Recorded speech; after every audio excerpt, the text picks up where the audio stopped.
संजय बालाजी बेटकर. बरं, आपण या गावचे रहिवासी आहात बरोबर? डोलारा आपण शेतकरी आहात, बरोबर आहे? आहे, शेतकरी. नेमका काय प्रश्न आहे तुमचा ग्रामसेवकाबद्दल आणि सरपंचाबद्दल इथले? मी सांगतो आमच्या गावचा कारभार. सरपंच ही फक्त नावाला महिला असल्यामुळे सरपंच आहे. बाईचं नाव काय? महिला विमलबाई श्यामगिरी गिरी. त्यांचे पुरे कारभार त्यांचा मुलगा नारायण श्यामगिरी गिरी आणि ते हे सुद्धा सेवक सुद्धा ग्रामपंचायतचा ते असल्यामुळे दोन्ही सुद्धा तो मुलगाच बघतो. आणि मी सांगतो म्हणजे स्वतः मी या गावचा रहिवासी आहे. माझी जमीन आहे.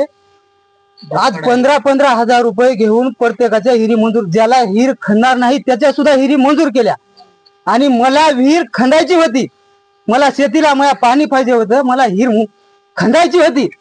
मला त्या हरामखोरानं मला हिर ठराव दिला नाही. श्यामगिर नारायण श्यामगिरी गिरी जे सरपंचाचा मुलगा, जे पूर्ण काम गावचा कारभार, गावचाच नव्हे तर अजून बरेच कारभार तो स्वतः बघतो.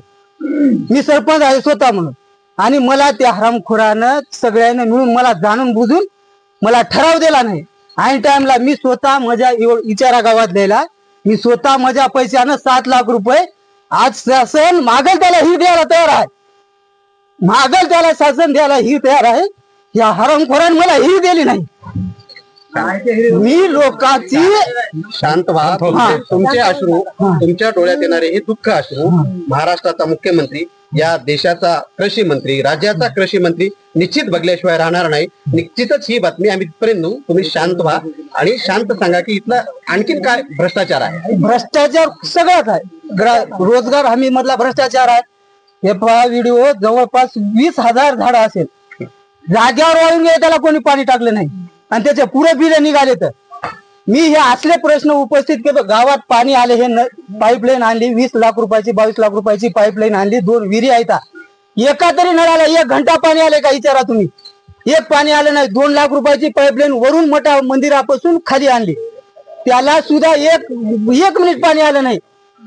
कुठंच काही पाणी आलं नाही. असले मी प्रश्न एखादी वेळेस इथं उपस्थित केला आणि हे इथं हे बघा हे केलेलं आहे, पाणी फिल्टरच बसले. मी बा असं हे म्हणतल्यामुळे मला त्याने ठराव दिला नाही.